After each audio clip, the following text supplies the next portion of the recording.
and welcome again. We've highlighted that there's a huge variance in the degree of intellectual honesty people bring to the questions of how to respond to natural law in the physical world compared with natural law in the moral realm.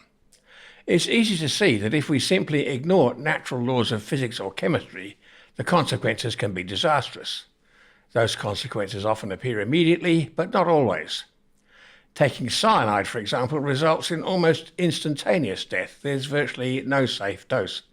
Alcohol, conversely, is frequently abused for many years before serious illness or death results, though fatal overdoses are, of course, possible. People observe these facts and most moderate their behaviour accordingly. Sadly, the same cannot be said with regard to natural law in the moral sphere. Most people, it's true, will avoid truly excessive abuses of morality, such as committing blatant theft or violent assault against another without any attempt at concealment, because the results could follow swiftly, either from the victim or others who witness the offence and intervene on the victim's behalf. But in very many cases, people rationalise that they may escape discovery and retribution because the effects of their actions are not always discovered until much later, so they proceed.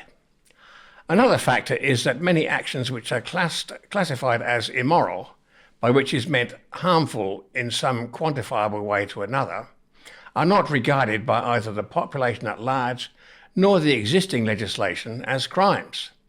An example in Western culture would be adultery. This leads to a discussion about morality in general, but for the purpose of this talk, it's defined as actions which don't cause quantifiable harm or loss to others. That excludes such things as hurt feelings, which are obviously not measurable and quite subjective. Harsh words spoken to one individual may leave them feeling devastated, even contemplating self-harm, while another may simply shrug off the epithets with a laugh. How is society to legislate rationally for such contingencies? The law has to concern itself only with what exists in nature. Anything else is arbitrary or contrived. If one argues for contrived legislation, who are the individuals who are either wise enough, unbiased enough, or sufficiently resistant to offers involving venal corruption to always make the correct decisions? Questions like these have concerned people for thousands of years, and the distillation of all the opinions and experiments concerning matters of law was, in the Western world, the trial by jury system. This evolved as the most equitable method, and given that human beings are imperfect and make mistakes, the least likely to malfunction or produce miscarriages of justice. Renowned Scottish philosopher David Hume remarked when speaking of trial by jury, as quoted in video 18 in this series, an institution admirable in itself and the best calculated for the preservation of liberty and the administration of justice that was ever devised by the wit of man. For those who may not have seen that video and the vital information it contains, the link is in the comments box. I don't want to repeat those statements here. This talk is taking a different tack. Let's focus again on intellectual honesty. We can all see the absolute necessity for this in dealing with the physical laws of the universe. Our goals in the physical world are unrealizable if we don't discover these and make conscious use of them. What most people don't understand is that our goals in our social world, such things as how well the economy functions, whether there is harmony in interpersonal relationships, or whether there is justice in the relationships between people and also between them and their public servants, are just as dependent on our adherence to the natural laws which govern these things as are our physical goals. Just as we can fill our cars with fuel, have them looking shiny and neat, and serviced according to the manufacturer's schedule, they will soon become unusable if we neglect to provide engine oil. They will go for a short while, but eventually the engine will seize and we will have a disaster of serious proportions transport-wise. Exactly the same degree of bad results will occur if we ignore the importance of moral principles in our philosophical or spiritual lives. We are all born with a conscience that tells us what is acceptable behaviour in our relationships with others, be it on an intimate family level or those interactions on a broader scale with the general community. These are personal responsibilities incumbent on every individual and may not, without very serious risk, be offloaded in the hope that somebody else will have to deal with that.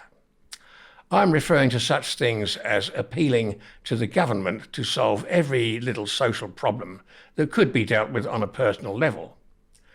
It could be something as simple as the example quoted by Will Keat of how smoking came to be banned in public venues, such as cinemas and pubs. Everyone was able to see that by just indulging this activity without considering how it might adversely affect the health of people having to work in such places, eventually something would have to be done about it. Each individual could have made it their policy to simply step outside when they wanted a smoke, and the problem would have been solved. But people took the view that unless everyone else did the same, why should they be the ones to make this tiny sacrifice? So we ended up with the workers making a perfectly justified complaint that their well-being was being abused by the community at large and appealing to the legislators to help, with the result that now not only can no one smoke in the pub, but in many cases not even just outside the door either, or even on many of the entire premises that are public places. This is, of course, a relatively trivial example. Smoking is not an activity that people need to do. But what about the need to provide financially for the needs of our families? Would this not be a far easier task if workers didn't each have to pay up to 50% or more of their income in a multiplicity of taxes? Why do we have so many of these taxes? Isn't it simply that the community has progressively demanded that the government do something about this or that social issue, instead of perhaps organising itself into solving such problems on a voluntary, localised level? This is what used to happen in the early stages of industrialisation. Local communities organised charities or assistance schemes for those who were seriously disadvantaged by circumstances, the Oliver Twists of the world, or individuals solving their own problems by dint of thinking and acting more rationally in cases where their problems were more a result of their own inadequacy than unfortunate happenstance.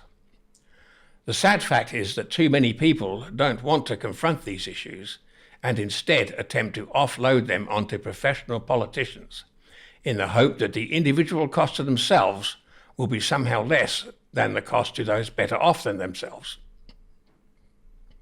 Of course, those willing to take on this political role are invariably better advised as to the legislation involved.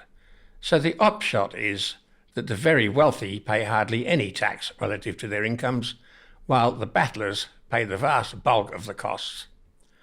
Another, of course, is the one where the politicians realise that they can't possibly extract enough money from the people to pay for all of their promises without causing some kind of revolt or social upheaval.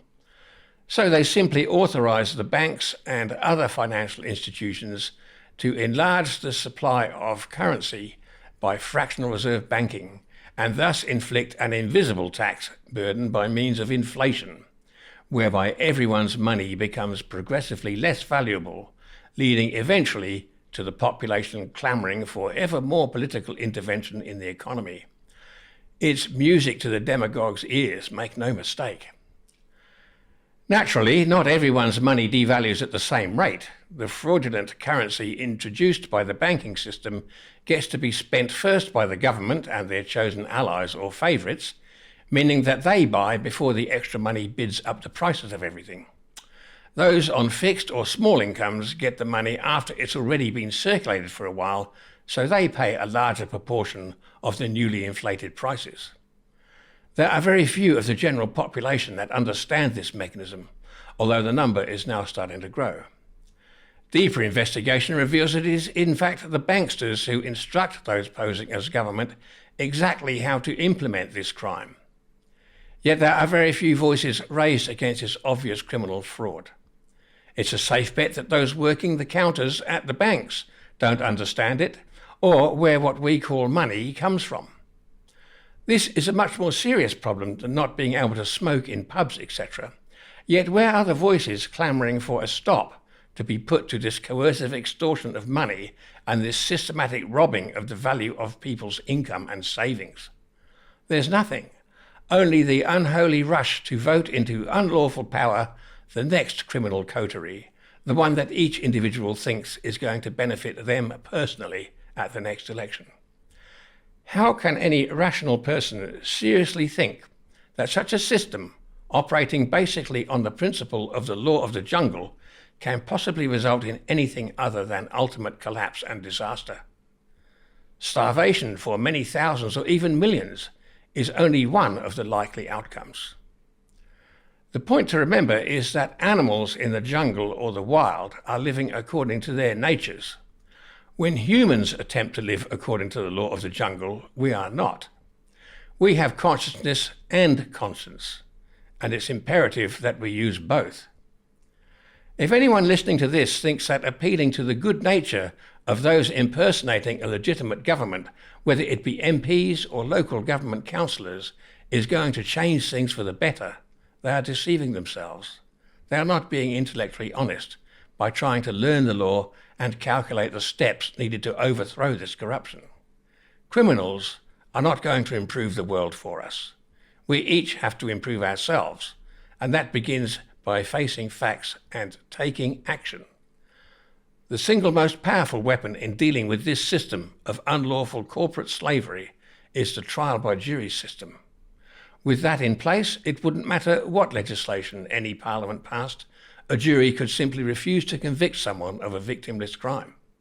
Police and court officers would soon realise that it was a waste of time to bring such cases into court, and would perhaps start to concentrate on apprehending genuine criminals, those who do real harm in the community, including those who pass treasonous or unconstitutional legislation.